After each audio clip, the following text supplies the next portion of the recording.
Hey, what's up, everybody? Welcome to the Average Joe Dividends YouTube channel. This is my Thursday buy video. What I do is I deposit $100 of my own money into the account, and I pick 5 different stocks to invest in, so $20 per stock. And what I'll show you is the effect that has on my dividend income. We'll also do some historicals on the portfolio, and we'll get into some of the new dividends that have been announced. And one of the companies in my portfolio, Yum Brands, just announced a 6% dividend increase. We'll also put in the new dividend date for Pepsi that's been announced, and also Pepsi announced a 5% dividend increase, but that won't be for the next quarter. So what we're looking at right now, this is my M1 stock brokerage account, my Average Joe Dividends portfolio. It's a taxable stock brokerage account, so I have access to this money right now if I want it. But right now what I'm doing is I'm depositing $200 per week with my 2 buys, and I take the dividends and I reinvest them back into the stocks which paid them, except for BST and SCHD. I let Auto Invest reinvest those dividends across the portfolio based upon the actual and target. So something that's underweighted, like the ETFs right now, new monies would go into SCHD because it is underweighted. So let's go back to the portfolio, and I'll show you just the performance of it just over time. The money weighted return at 153% return, and we can see just how it's gone up over time. And I started this portfolio back in 2017, and I got more aggressive with investments into it right around COVID. And right here I had some equity in a home I no longer own. I deployed it into the portfolio. You can see it's just really taken off, and it's done well, as the market itself has really done well over the past couple of years. Of course, things could take a turn. We could go down and have some bad years, but I'm going to continue to invest into this portfolio to build that dividend income, and so I can have, financial independence and hopefully just live off of the dividends alone. At least that is my plan. I don't want to sell shares, and I don't want the market to tell me when I can retire. If I want to retire, say in a bad market, I could just use the dividends. So I don't want to be a slave to to the whims of the market. So let's go. We'll look at the 1-year performance. You can see it's done quite well, as well as the market itself is going up. Money weighted return is 16%. And then we'll look at like the last week. We'll just look at recent. It's up, 0.25%. And then today we've had a slight update, 0.03%. So pretty much flat today. Let's go ahead and we'll jump into the activity log. And there's 2 dividends here that rolled in this morning. So PNC paid me $8.40, and then Lowe's $7.68. So those 2 dividends are going to be dripped back into those companies. So we're going to see their next dividend go up, and I'll show you that on my tracking sheet in just a little bit. But we'll get into the buys. So again, 5 of these are 5 that I selected, and we'll see what those are, and I'll also show you what the fractional shares are for each of those. So the first one, Lowe's, the 768, again, that's a dividend drip, and that bought 0.02955 of a share, a tiny sliver of a fractional share. But I'll show you though, even these little tiny slivers of dividend reinvestments or the $20, these make a difference, especially over time. We'll get more into that when we go to my Google Docs spreadsheet. So back to the buys.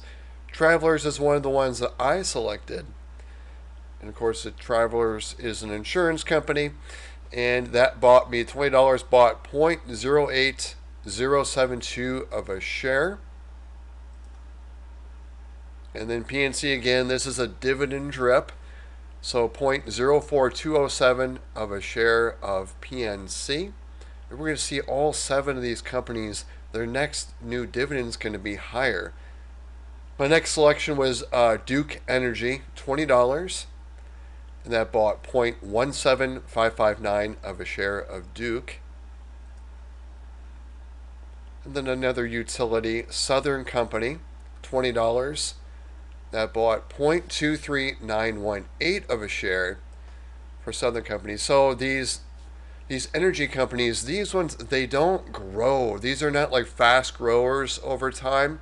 You know, surprisingly, Lowe's over like the past 10, 20 years has been a huge grower as far as their share price. But things like Duke and Southern, they pay a higher dividend percentage now, and then they have modest dividend raises every year, like 2-3%. So something like a Lowe's pays a lower dividend, but they grow that dividend more aggressively than an energy company or a utility. So Hershey's next up. I had an extra penny in the account, so I applied that to Hershey's. So again, this is another pick of mine. And that bought 0.12956 of a share of Hershey's. And then the last pick, Pepsi, $20. Both Hershey's and Pepsi have not been doing great lately. And so I'm buying these at a discount, at least I think so. And the $20 bought 0.13708 of a share of Pepsi. So let's go on over to my Google Docs spreadsheet. We're going to see what the new dividends are. And on this sheet, I'll leave a link below so you can see it. You can use it also if you want to for your own dividend tracking. Now, there's services out there that charge you money, apps, things like that. I've tried those, at least the free versions of those, and I've just gone back to this sheet because it shows me everything I want. It's live. A lot of those sheets have older data. They don't update right away. And I don't mind looking up some of the information myself. We'll get into that because we're going to look up a little bit of information for Pepsi and Yum Brands. But you can see the sheet. It shows the company, the ticker symbol. And if you're going to use the sheet, you have to put in your own company ticker symbols. But the share price, it'll pull it up automatically as long as you put in the ticker symbol, which is looking up. You can see in B2, it's searching for price. And then the average cost, I use my M1 data tab. We'll get into that in a little bit because I have to pull some data from M1 to update my sheet with those 7 buys because the average share prices, the shares, my cost basis have changed for those 7 positions. Rather than having to type those in, what I do is I just do a copy paste from M1. It's pretty slick. And for those of you who have been watching my videos, you know exactly what I'm talking about. You can see here's the shares, also using a VLOOKUP from the M1 data tab. The value is just multiplying the shares by the current share price. And then here's my cost basis for each of these, like Home Depot. My gain or loss here, expressed in dollars. Here it is in a percentage. Anything above 25% will be in green. Here's the dividends per share. I looked these up, and we're going to see it change for Yum Brands because they had a 6% dividend increase.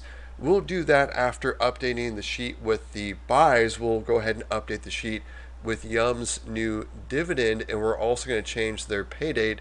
Same with Pepsi over here. And then next up, we can see here's the yield percentage. Here's the yield on my cost. See how the yield on my cost is higher for any position where I have a gain in it. Anywhere where I have a loss, like Pepsi, that the current yield is going to be higher than my yield on cost, especially for like Hershey's, where that price has gone down. You can see where, let's take a look at my average share price is at 182 when it's at a 153. But I think Hershey's will turn around, and I'm just lowering my cost basis with Hershey's as well. So we can see here's the pay date. Everything on this sheet is arranged. I just do sort A to Z by the pay date, and we'll go down to the February pairs. We can see where we're at right now. I've received the Verizon, PNC Lowe's. There's the total. I've received a sum of $76.94 so far in the month of February. And we can see already, look at the dividend now for Verizon. So in May, when these stocks pay again, Verizon's going to pay me $61.90 now instead of $60.86. So we're going to also see the the next dividend go up for PNC and Lowe's. This is going to change over here. And then also for Pepsi, that's going to go up as well. Here's the current one. I just hard coded that 1966 in there. And I have this highlighted because, of course, these are the February pairs. I want to total those up, and I do a video to show you the actual dividends, and we sum them all up as well.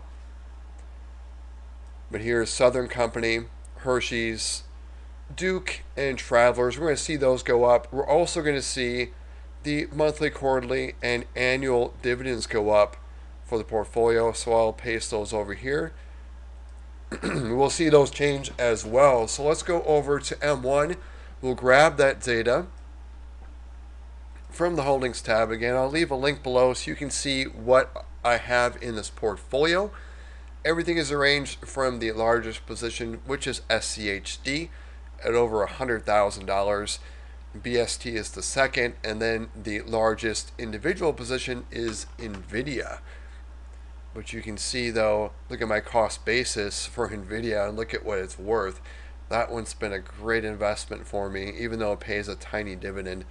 So I have a good mixture of growth in here along with positions that pay a good dividend now, like a Verizon in here. So I think it's important to have a little bit of, current income with growth down the road. I think it's very important because I want to have increasing dividends and not just a flat dividend payout. So I'll grab that data from M1. We'll go ahead and we'll paste that into the M1 data tab. And that's going to update the sheet. Paste special values only into the A column. And what that does is it puts in the new values for the shares, cost basis, and average. And then it does a VLOOKUP over here in the dividend portfolio tab for those. Of course, SCHD you can see here. The shares, cost basis, and average, those didn't change, but it did for the 7 positions where I bought more fractional shares. And we'll see what those tiny fractional shares did as far as the next dividend for those individual positions, as well as the monthly, quarterly, and annual dividends. So we start off with Pepsi. The old dividend was $19.66 that paid back on January 7th, but the new dividend is going to be $19.85, getting close to that $20 dividend. Anything above $10 will be in green. So when Illinois Toolworks goes from $8.87 to $10, once it gets to $10 or above, it'll be in green. And then take a look at Lowe's. That dividend drip moving from $7.68 to $7.71, so very small. Of course, it was a small dividend drip. Of course, I skipped PNC, so they're going to be from $8.40 to $8.47. So just those drips are going to increase those next dividends. So we can see again the dividends that were paid, $76.94. Here's where it's going to pay in 3 months from now, up to $78.08, just in those 3. So you can see the power of dripping those dividends and what it's going to do down the road. And that doesn't include me buying more fractional shares with my own deposits. This is just the drips, how the power of that. That's why I'm showing that to you.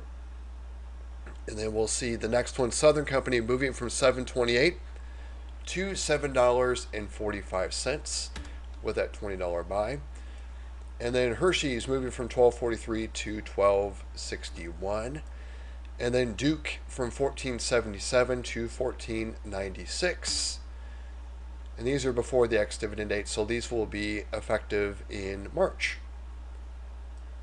And then Travelers moving from $4.86 to $4.95, getting close to that $5 mark for Travelers there. So let's take a look at the monthly cash flow average, moving from $1,040.69 to $1,040.99.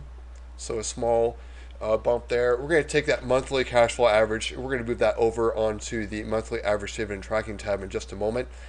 But quarterly is moving from $31.2206 to $31.2298. Annuals dividends. So this portfolio is paying almost $12.5 per year. So if moving from $12,488.23 to $12,491.91.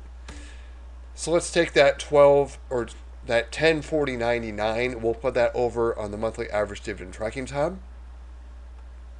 Scroll all the way to the bottom. 1040.99, and this is because of the $100 deposit and the PNC and Lowe's dividend drip that added an additional 30 cents of monthly income to the portfolio, and that's 30 cents every month going forward. I know I keep saying that, I sound like a broken record, but that's very important. This was not a one-time event. And then what we want to do is Yum. We have to update the new dividend for Yum Brands, because these dividends are not static for most of these companies in the portfolio. They increase their dividend year over year, and Yum Brands did it again with a 6% dividend increase. And I'll show you where I kind of pull that information from. And I have the links on my sheet. I look for dividend raises over at Seeking Alpha. So you're welcome to use my sheet, and this link will bounce over to there. What I do is every couple days as I go over here and I kind of just browse through the list and take a look and see if any of my stocks have announced a dividend increase or a new dividend. So we're just going to scroll down here quick, and I know that Yum Brands is in here. I saw it this morning. So we'll scroll down, as well as Pepsi.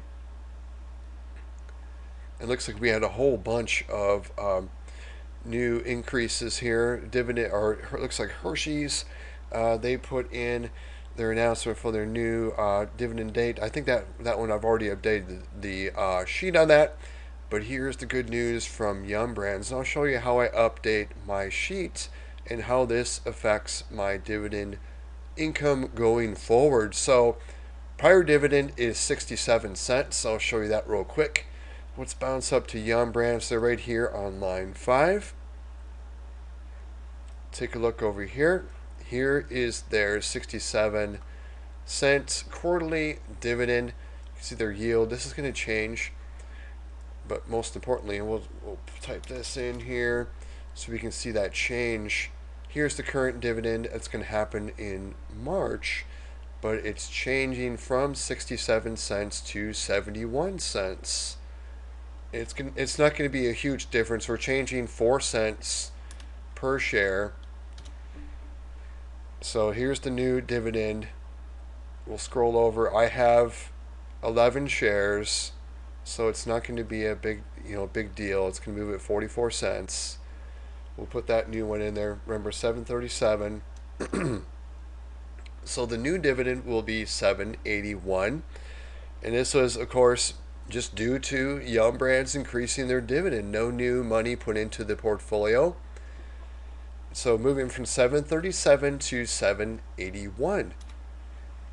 And then we also want to put in the new dividend date. So it's payable March 7th. I add a date since there is a 1-day delay with how M1 pays their dividends. So 1-2 money front slashes there. So there's the new dividend date 3/8/25. Reshuffle the deck. And also, yeah, when these, I know this is common sense, but once these stocks pay their dividend, they don't just go away. They just keep reshuffling back into the deck, paying higher dividends every time. And you can see here is Yum Brands now. They're back in their dark green, so they're in March. They're the last month of the quarter. And here's the color coding key right here. For them, here's March, dark green. And we see Yum Brands has their new dividend dates. Let's take a look now. The monthly cash flow average, it is changed again because of Yum Brands with their 6% dividend increase. Let's take the 1,041.14. 1,041.14. And this does not get old just seeing this. So Yum Brands, with their 6% dividend increase, added an additional 15 cents of monthly income to the portfolio. So every little thing I track, dividend increases, deposits, anything that happens in the portfolio, but you see what's happening here, it just keeps compounding and adding to the average monthly dividend. Of course, SCHD, In Q1, it's going to drop this, but it's temporary. It'll drop it temporarily, and then in the second and third quarters and fourth quarter, it's going to go up to even new highs. So let's go on over to the dividend tracker tab, and I started closely tracking this portfolio as far as the dividends and the portfolio value to kind of show these, month by month, year by year.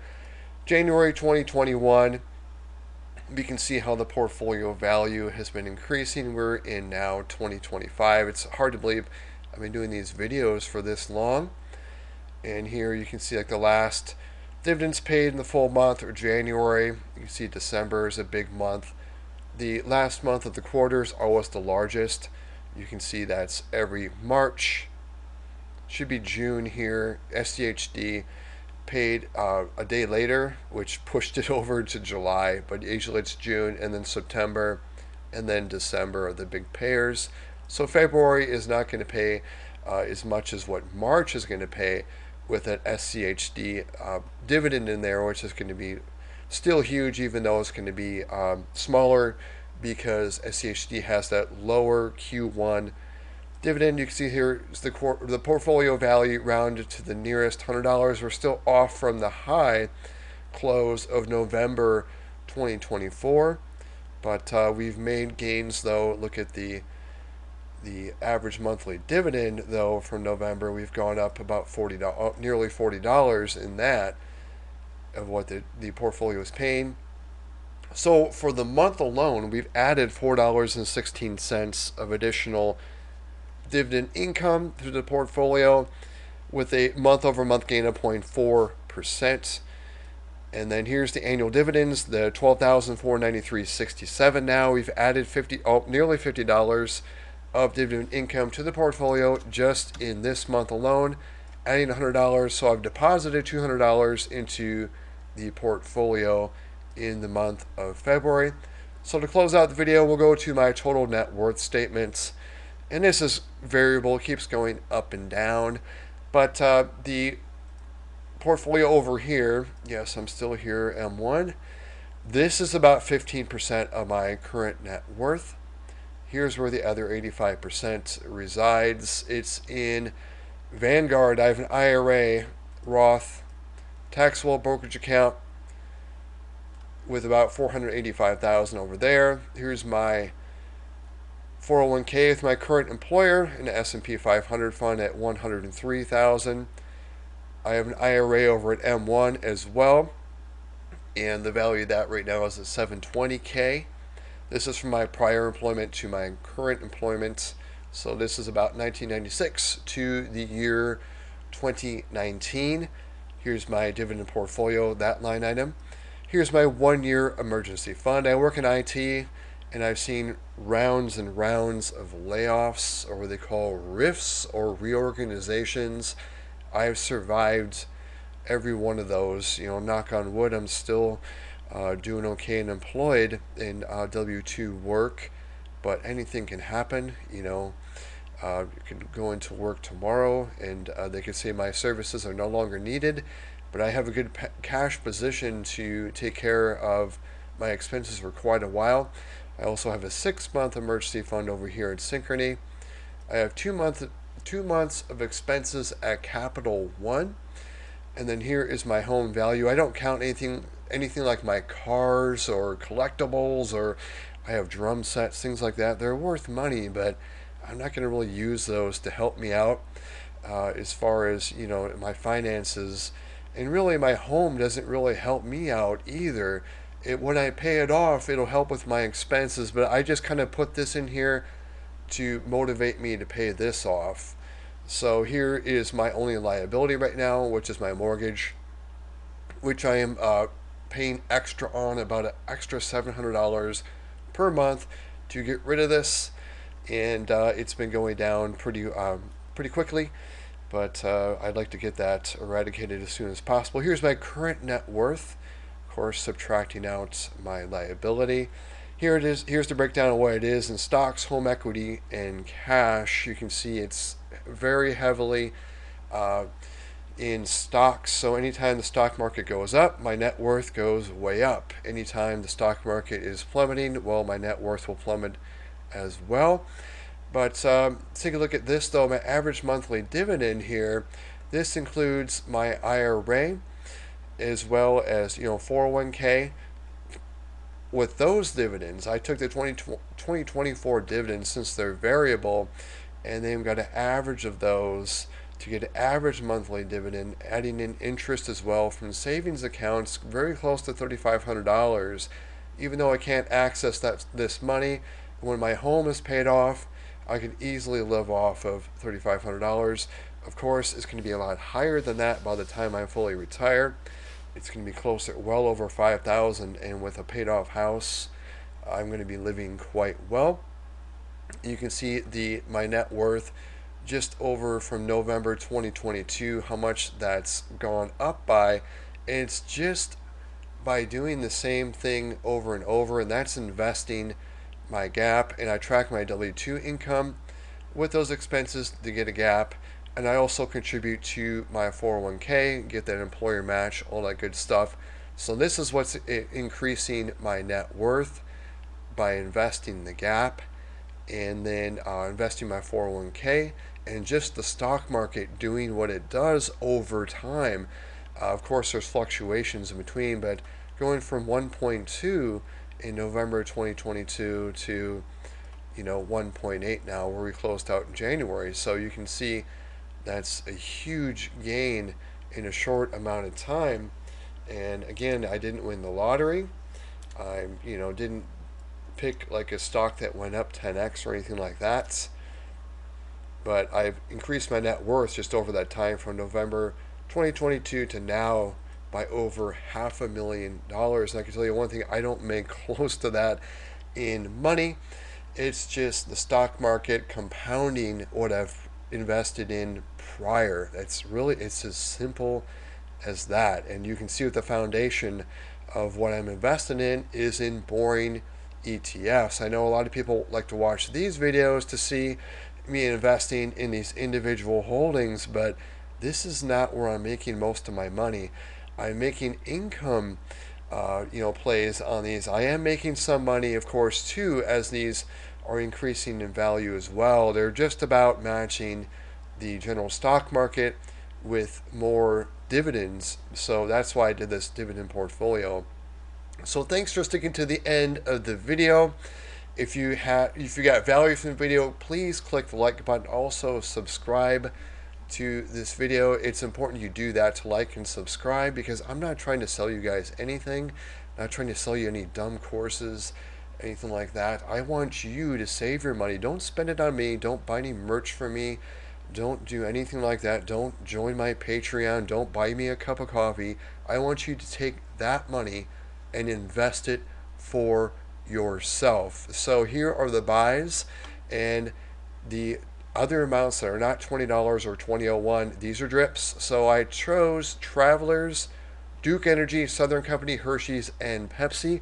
Let me know in the comments below what you bought or you're thinking of buying. So thanks again, everyone, for sticking to the end of the video. I hope everyone has a great rest of your week, and everybody take care.